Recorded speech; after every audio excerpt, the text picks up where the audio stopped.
Hello everyone, welcome back to my channel. और कैसे हैं आप सभी। उम्मीद करती हूँ आप सभी बहुत अच्छे होंगे, सेहतमंद और खुशहाल होंगे। और कैसे रहे आपके त्यौहार, कैसा अब आप फील कर रहे हो। एकदम से इतना बिजी हो गए हम लोग फॉर अ वीक और टू, और अभी एकदम से सुस्ती आ गई है। मेरे बच्चों के कल से स्कूल भी खुलने वाले हैं। उनका जो वेकेशन था, ये दिवाली वाला वेकेशन होता है ना, ये भी बस ओवर हो गया है।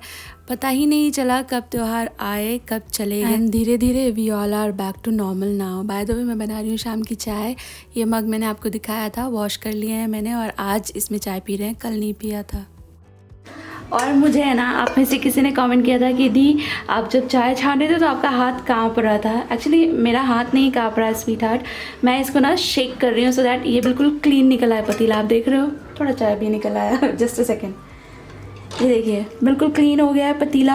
अब इससे क्या होगा, ये जो चाय की पत्ती है ना, मैं इसे पानी में रिंस कर दूंगी। इसके बाद आप इसको घर में मैन्योर कंपोस्ट वगैरह बनाते हैं उसमें भी यूज़ कर सकते हैं, अदरवाइज़ थ्रो करना आसान रहेगा। इसमें से फिर एक स्टेप बढ़ जाता है, तो मैं वो स्टेप यहीं पे एलिमिनेट कर देती हूँ। और मैंने आपको कल की वीडियो में बताया भी था कि मैंने ना ये एट होम से ख़रीदा है। Still I get so many questions. इसका लिंक नहीं है मेरे पास डियर। मैंने ये एट होम से ख़रीदा था, मग्स भी, ट्रेज भी, और वो एक ट्री भी था, ऑर्नामेंटल प्लांट, वो भी वहीं से ख़रीदा था। और मैं क्या करती हूँ ना, जैसे जैसे बर्तन होते चले जाते हैं उनको रिंस करके आजकल मैं डिश वॉशर में लगा देती हूँ। थोड़े ज़्यादा बर्तन इकट्ठे नहीं होते ऐसे सिंक में। पहले मैं एक ही बार सबको साफ़ करके लगाती थी, तो उससे क्या होता है, मुझे पता नहीं चलता था डिश वॉशर में इन सबको इनकॉर्पोरेट करने की जगह है कि नहीं है।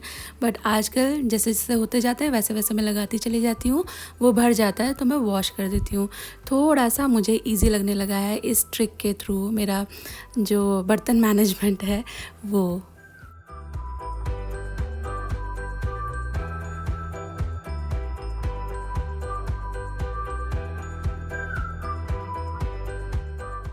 और कल मैंने आपको बैंगन का भरता की रेसिपी दी थी ना, वो जो बैंगन था वो मैंने इसके ऊपर रोस्ट किया था ना, ये वाला फ्लेम जिसके ऊपर बर्नर नहीं है। तो जब आप बैंगन को भूनते हो उसमें से बहुत सारे जूसेस टपकते रहते हैं, फिर वो जल जाते हैं क्योंकि फ्लेम हाई पे आप बैंगन को रोस्ट कर रहे हैं, तो उससे उसके ना स्पॉट्स आ जाते हैं। तो मैंने इसको शाम में भी शाम में भी क्लीन कर तो दिया था, बट स्टिल मुझे सेटिस्फैक्शन नहीं हो रहा था। तो मैं अभी बर्नर उठा के इसको साफ़ कर रही हूँ। ये देखिए अंदर तक काला काला निशान इस पे पड़ गए हैं। वही ना यार, इसके जूसेस गिरते रहते हैं ना बैंगन के, फिर वो जल जाते हैं, फिर वो ऐसे काले काले हो जाते हैं। इसी बर्नर पे सबसे ज़्यादा स्पॉट्स हैं। तो मैं इसे मिस्टर मसल से साफ़ कर रही हूँ। ओके है, ठीक ठाक साफ़ हो गया, बट मेहनत करनी पड़ती है। मैंने इसको कपड़े से घिसा, उससे नहीं साफ़ हुआ तो टूथब्रश से घिसा है, उससे भी बहुत ज़्यादा साफ़ नहीं हुआ तो मैंने स्कॉच ब्राइट से साफ़ कर दिया है, बट अभी साफ़ लग रहा है। और मुझे एक सवाल आया था कि क्योंकि ये जो कुकटॉप है ये वाइट कलर का है, तो क्या इस पर स्टेन्स आते हैं, प्राइमरीली हल्दी वगैरह के। तो डियर, मेरा एक्सपीरियंस इसके साथ अभी इतना पुराना नहीं है कि मैं आपको कह सकूँ कि आते हैं कि नहीं आते हैं, बट अभी तक मैं जितना इसे इस्तेमाल कर रही हूँ, इस पर जो भी निशान आप कुकिंग के दौरान गिराते हैं, लगाते हैं, वो सारे जब आप साफ़ करने लगते हो ना तो चले जाते हैं। ऐसे स्टेन किसी का नहीं रहता। हल्दी और जैसे क्या बताऊँ मैं आपको, मसाला हम भूनते हैं तो तेल वगैरह छिटक के गिरता है ना, वो लाल लाल तेल होता है कौरमे वाला, उसके अंदर हल्दी मिर्ची सभी कंटेंट होता है, तो वो तेल भी इसके ऊपर बूंदे बूंदे यहाँ वहाँ गिर जाती हैं, टाइल्स पे गिर जाती हैं। मैं वो हटाती हूँ तो वो चले जाते हैं, उसके स्टेन्स एज सच रहते नहीं हैं। हाँ, बस आप एक थोड़ा सा अच्छा वाला जो स्टेन रिमूवर है, या तो घर में भी वो जो विनेगर वाला सोल्यूशन बनाते हैं ना, उससे भी साफ़ करेंगे तो चला जाता है। एज सच कोई भी मार्क अभी तक मैंने नहीं ऑब्ज़र्व किया, गैस पर तो एटलीस्ट नहीं किया। इनफैक्ट जो पीछे टाइल्स हैं वो तो 5 साल हो गए मुझे इस्तेमाल करते हुए, वहाँ पे भी नहीं है। बस आप खाना बनाने के इमीडिएटली बाद थोड़ा सा वाइप कर दीजिए, किसी क्लीनर से वाइप कर दीजिए तो और भी बेहतर है। निशान विशान एज सच नहीं रहेंगे। और ये कुकटॉप मुझे अच्छा लग रहा है, आप चाहें तो ख़रीद सकते हैं। Like so far so good.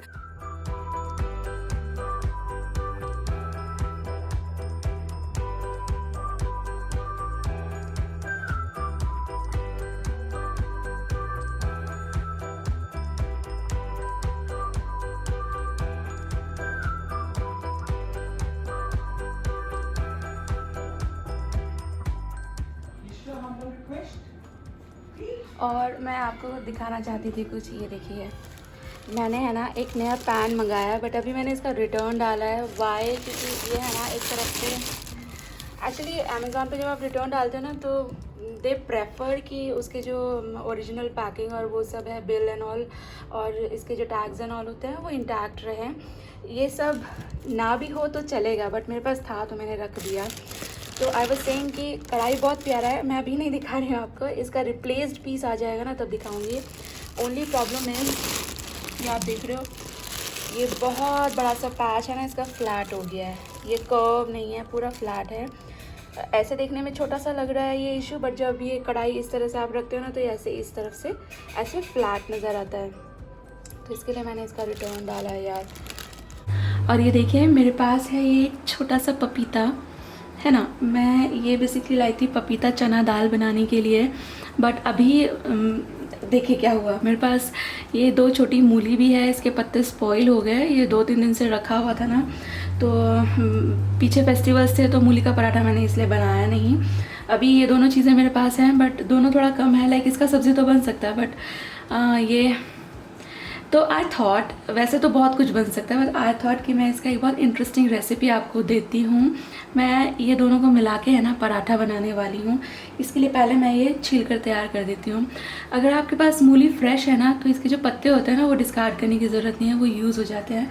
But इस मूली का पत्ता पहले से ही पीले ही थे। अभी उतना ज़्यादा अच्छा वाला जूसी मूली आ नहीं रहा है। मैं अच्छी वाली मूली लाऊंगी ना तो इसके पत्ते के साथ एक बहुत अच्छा रेसिपी आपके साथ शेयर करूंगी। फ़िलहाल मैं इनको पील करके साफ़ कर लेती हूँ। और यहाँ मैंने इन दोनों को साफ़ कर लिया है, मूली को छील लिया है, पपीता का छिलका हटा दिया है।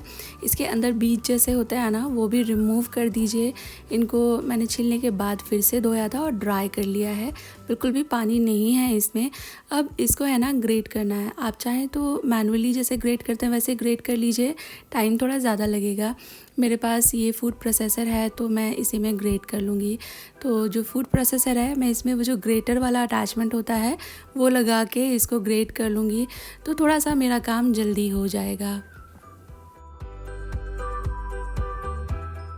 और मैं इसको मोटी वाली साइड से ग्रेट करूँगी। इसमें 2 आप ऑप्शंस देख रहे हैं, एक फ़ाइन है, एक थोड़ा मोटा है। तो मोटी वाली साइड से मैं इसे ग्रेट करने वाली हूँ। अगर आप मैनुअल ग्रेटर से ग्रेट कर रहे हैं तो बहुत मोटे लच्छे मत निकालिएगा, उससे ज़रा सा जो मतलब मीडियम साइज़ के लच्छे विल बी ओके, क्योंकि हमें इसका पराठा बनाना है। बहुत मोटे मोटे लच्छे रह जाएंगे ना तो कुक होने में टाइम लेंगे।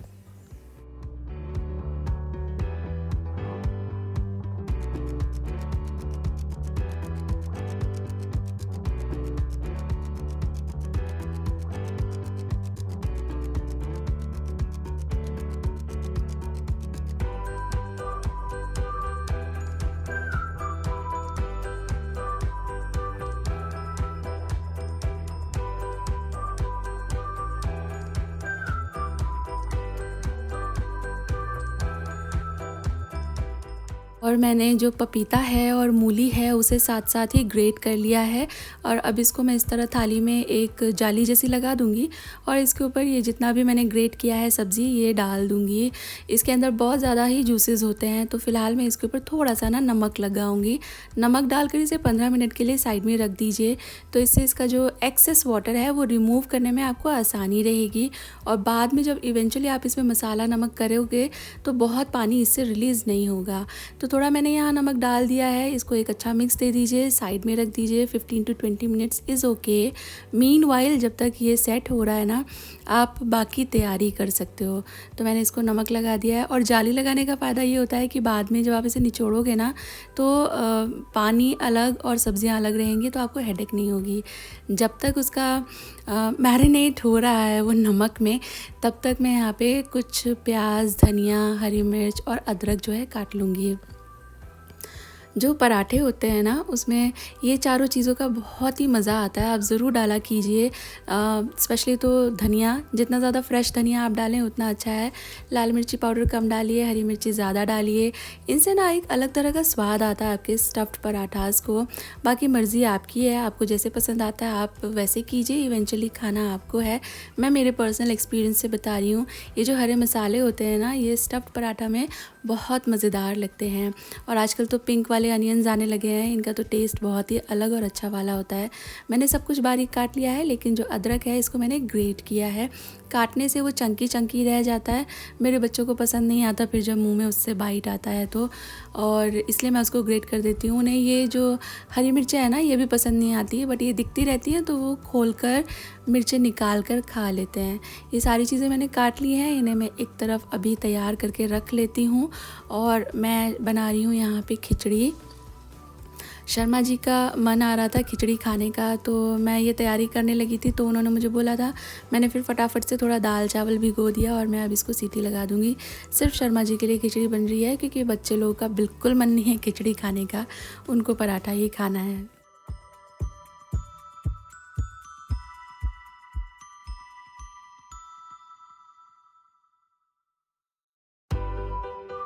और इतनी देर में मैंने ये सब काम किया है, आराम से इसको रेस्टिंग टाइम मिल चुका है। और अभी मैं ये जो मिश्रण है ना इसको दोनों हाथों से निचोड़ लूँगी। ज़्यादातर घरों में मेल्स ये काम करते हैं, मेरे घर में भी मेरे पापा मम्मी की हेल्प कराते थे हमेशा मूलियाँ वगैरह निचोड़ने में। तो इसे है ना आपने क्योंकि नमक लगा लिया तो इसके बहुत सारे जूसेस निकल आएंगे, बहुत मुश्किल नहीं होगा इसे निचोड़ने में। आप जितना अच्छे से इसे निचोड़ पाएँ उतना अच्छा रहेगा आपके लिए जब आप पराठे बांधेंगे उस वक्त के लिए। तो मैं इसको यहाँ पे निचोड़ ले रही हूँ, थोड़ा सा इसको ड्राई बनाना है। इसके बाद ये जो इसमें जूस निकलेगा ना आप इसका इस्तेमाल कर सकते हो आटा लगाने के लिए, बट अगर आपको बादी की प्रॉब्लम है ना, वात का शिकायत है, तो फिर इसका इस्तेमाल मत कीजिएगा। ये देखिए कितना ड्राई लग रहा है ये मिक्सचर, बस ऐसा ही ड्राई मैं सारे को निचोड़ कर अभी तैयार कर लूँगी और फिर इसका हम लोग मसाला करेंगे।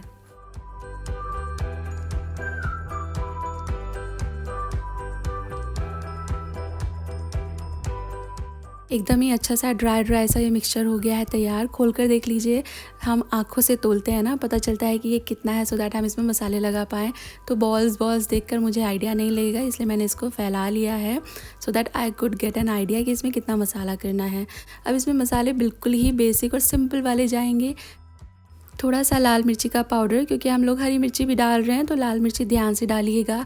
मेरी हरी मिर्ची बहुत ज़्यादा तीखी वाली नहीं है, इसलिए मैंने इतना लाल मिर्ची पाउडर डाला है। थोड़ा धनिया पाउडर डालिएगा, धनिया हम हरा वाला भी डाल रहे हैं तो ध्यान से पाउडर डालें। आप चाहें तो इसमें भी हल्दी वगैरह भी डाल सकते हो, मैं नहीं डाल रही हूँ। इसके बाद मैं यहाँ ऐड कर रही हूँ थोड़ा सा आमचूर का पाउडर और थोड़ा सा गरम मसाला। आप चाहें तो इन दोनों की जगह थोड़ा चाट मसाला डाल सकते हो। थोड़ा सा मैंने हींग डाला है, आप चाहें तो हींग की जगह थोड़ा अजवाइन डाल सकते हैं। इसके बाद जो हरा मसाला काट कर रखा था वो मैं यहाँ ऐड कर रही हूँ। नमक सिर्फ हरे मसाले के हिसाब से आप डालें, पपीते में ऑलरेडी उसके हिसाब का नमक है, उसमें हमने नमक लगाया था ना, तो उसकी वजह से वो थोड़ा सॉल्टी है ही। नमक आप चाहें तो थोड़ा सा चख लीजिए। बाकी आई वुड से जितनी चीज़ें आपने एक्स्ट्रा डाली हैं ना, मूली और पपीते के ऊपर जो चीज़ें डाली हैं सिर्फ उसी के हिसाब से नमक डालें हैं। आप ऑब्वियसली टेस्ट कर सकते हो, अगर आपको कम लगता है तो और मिला लीजिए। और इसके बाद बनाएंगे पराठा। मैं मूली के पराठे इस तरह बनाती हूँ, 2 रोटी के बीच में मूली की स्टफिंग करके। ऐसे मुझे इजी लगता है and somehow I find them better testing. Choice आपकी है, आप चाहें तो जो सिंगल परत वाला पराठा बनाते हैं उस तरह से कर सकते हैं। मैंने 2 छोटी पेड़ियाँ ले ली हैं आटे के बॉल्स, और इसको फिर इस तरह 2 छोटी रोटी जैसा बेल लेना है।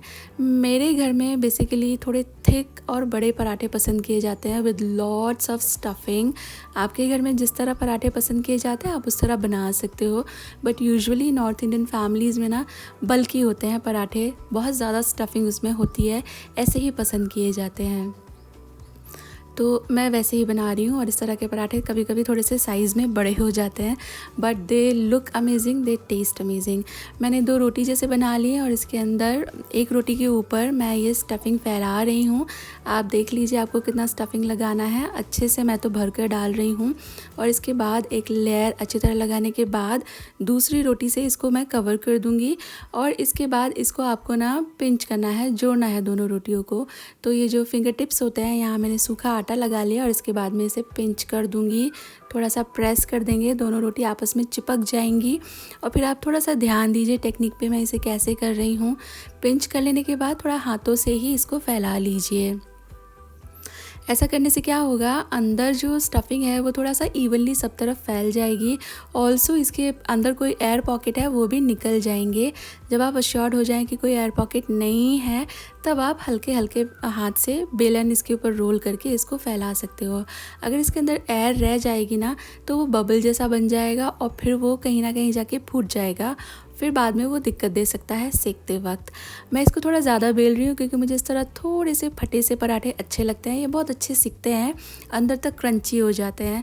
अगर आपको फूले फूले पराठे पसंद है तो आप कम बेलिएगा, तो इससे जो ये ऊपर की परत है ना ये बहुत ज़्यादा पतली नहीं होगी, फटेगी नहीं, इसमें से सब्जियाँ नहीं झाँकेंगी, तो इसमें इसके अंदर की जो एयर है वो बाहर भी नहीं निकलेगी और आपका पराठा बिल्कुल फूलेगा। पर मुझे ज़रा क्रंची क्रंची पतली परत वाले पराठे पसंद है, इसलिए मैं इसे थोड़ा सा ज़्यादा बेल रही हूँ।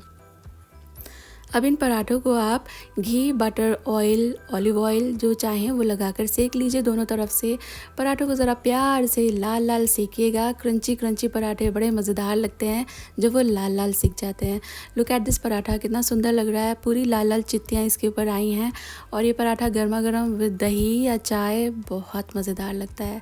पराठा सिककर हो चुका है तैयार। मैं आपको ये खोल कर दिखाऊँगी अंदर से ये कितना अच्छा सिका है। पहले मैंने दूसरा पराठा सिकने के लिए डाल दिया है, बहुत गर्म है, बट मैं आपको खोल के दिखाना चाहती हूँ सो दैट आपको मन करे इसे खाने का और फिर आप इसे बनाएं। ये देखिए कितना प्यारा लग रहा है, अंदर से कितनी ज़्यादा स्टफिंग है, इवनली एक एक कोने तक स्टफिंग पहुंची हुई है और ऊपर की परत कितनी पतली है। बहुत अच्छे लगते हैं ऐसे पराठे। आप चाहें तो इस रेसिपी को ट्राई दे सकते हो, आपको पसंद आएगी, ये मुझे यकीन है। मैं सर्व कर रही हूँ सानवी खुशी को पराठा विद दही। शर्मा जी तो नहीं खाएंगे, हालांकि उन्होंने टेस्ट ज़रूर किया था बट उनका मन खिचड़ी में ही था, तो मैं उनको खिचड़ी सर्व कर दूँगी। पराठा ट्राई करने लायक है एंड मुझे लगता है बहुत सारे आप में से लोगों के लिए ये शायद नया हो सकता है कि मूली और पपीता का पराठा साथ में बन रहा है। पपीता अलग और मूली अलग का पराठा तो बनता ही है, बट मुझे ऐसा लगता है कि काफ़ी लोगों के लिए ये शायद फर्स्ट टाइम हर्ड होगा।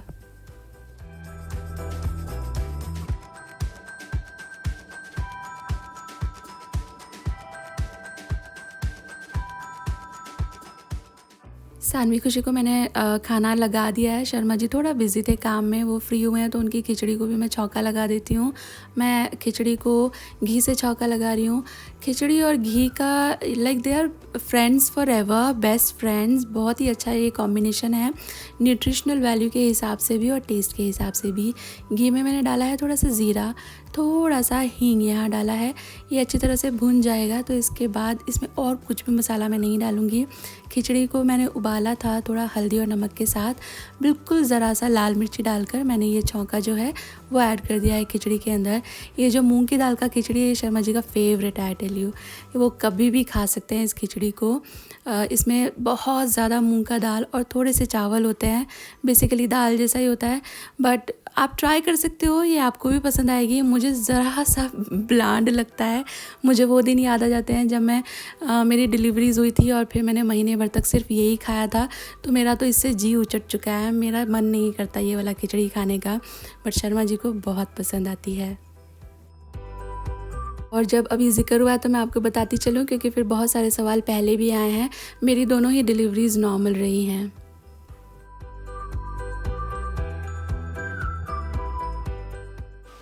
और डिनर हमारा हो चुका है, किचन मैंने क्लीन कर दिया है। मैं बेसिकली किचन क्लीन ही कर रही थी, मैंने डिश वॉशर लोड किया है और शर्मा जी और शानू खुशी लोग बैठ गए हैं मूवी देखने। वो एक मूवी है ना छलांग, आपने देखा हो तो जस्ट सेकंड, मुझे नाम ही याद नहीं आ रहा। राजकुमार राव है उसमें लीड, अगर आपने देखा हो उसका ट्रेलर वगैरह वो वाला वो मूवी देख रहे हैं, क्योंकि वो थोड़ा स्पोर्ट्स बेस्ड है ना, तो शुरुआत का हाफ थोड़ा उतना नहीं अच्छा लगा बच्चों को भी, शर्मा जी को भी, मुझे भी उतना मतलब अच्छा नहीं लगा। इसका रेस्ट हाफ ज़्यादा अच्छा है, एज इन स्पोर्ट्स इन्वॉल्व हैं तो बच्चों को वो देखने में अच्छा लग रहा है। वो छोटे छोटे बच्चों को कैसे वो लोग मोटिवेट करते हैं जीतने के लिए, पार्टिसिपेट करने के लिए, तो वो मूवी थोड़ा सा उन्होंने कल रात देखा था और थोड़ा सा अभी देख रहे हैं। शर्मा जी आधे घंटा पौन घंटा जैसा उनको दिखाते हैं, तो अगर वो रैप अप हो जाता है आज, हो जाएगा आई गेस, क्योंकि अभी तो 2 घंटे से भी कम की मूवीज़ होती हैं, तो फिर आज शायद उनका मूवी हो जाएगा पूरा। बच्चे लोगों को कभी कभी मन होता है पेरेंट्स के साथ बैठ के चीज़ें देखने का, और हम लोग कभी कभी ऐसी फिल्में ढूंढ लेते हैं जो बच्चों के साथ बैठ कर देखी जा सकें। जैसे कि जो जीता वही सिकंदर, वो 2 बार हम लोगों ने देखी सिर्फ बच्चों को दिखाने के हिसाब से, तो ऐसा कभी कभी हम लोग करते हैं। और मैं यहाँ बैठी हूँ एक्चुअली आपको ये बताने के लिए कि कल मैंने ना वीडियो में आपसे कहा था कि कोई आने वाला है, तो आप में से बहुत लोगों ने एकदम ही करेक्ट गेस किया है। मम्मी पापा आने वाले हैं, मेरे सास ससुर आने वाले थे। बेसिकली आज का उनका ट्रेन था और वो यहाँ 8:30 बजे पहुँचने वाले थे। उनका टिकट भी हो गया था, टिकट शर्मा जी के फ़ोन में है। और क्या हुआ फिर, मम्मी की तबीयत आज सुबह से अचानक से बहुत ख़राब सी होने लगी, तो पापा ने सुबह में फ़ोन करके बताया कि वो नहीं ट्रैवल कर सकते इस तरह जब मम्मी का तबीयत अच्छा नहीं है, तो इसलिए वो लोग नहीं आ रहे हैं। तो I thought of letting you know, फिर बाद में मैं भूल जाऊं और आप लोग भी टेंशन में आ जाए। एक और बात मैं बताना चाहूँगी, मम्मी की तबीयत ठीक नहीं है, it has nothing to do with COVID. मेरा तबीयत ठीक नहीं है, it has nothing to do with COVID. Also Sharma ji को आज मैंने खिचड़ी बना के दिया, क्योंकि उनका अचानक से ऐसा मन हो रहा था कि खिचड़ी खाना है। अगर आपने मेरे मतलब पहले के भी ब्लॉग्स देखे हो ना, तो मैंने आपको ये बात बताया था कि Sharma ji is an avid khichdi lover. उनको खिचड़ी बहुत पसंद है। आप उनको हर रात अगर डिनर में खिचड़ी देंगे तो वो खा लेंगे, उनको कोई दिक्कत नहीं है। But on the other hand मुझे, सानवी और खुशी को खिचड़ी उतना पसंद नहीं है।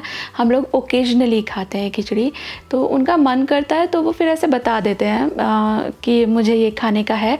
इसका मतलब ये नहीं है कि बीमार ही हैं। एंड अभी कल के कमेंट बॉक्स में जो हुआ उस हिसाब से हर चीज़ को इतना बड़ा तौर पर हेडेक लेने और देने की ज़रूरत नहीं होती है। I know where I am behaving irresponsible और रिस्पॉन्सिबल।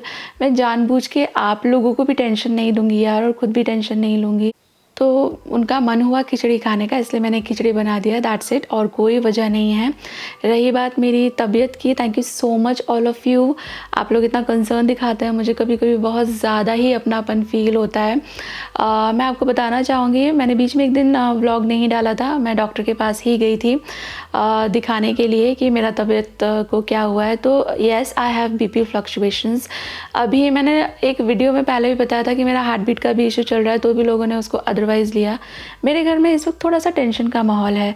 मैं नहीं चाहती कि आप लोग कभी लाइफ में ये एक्सपीरियंस करें, बट बहुत डिफ़िकल्ट टाइम्स होते हैं ये। रोज़ भगवान से दुआ मांगती हूँ कि हमारे हालात ठीक हो जाएं, जल्दी हम इस सब चीज़ों से बाहर आ जाएं, क्योंकि मेरा पैल्पिटेशंस, बीपी ऊपर नीचे थोड़ा फ्रीक्वेंटली होने लगा है।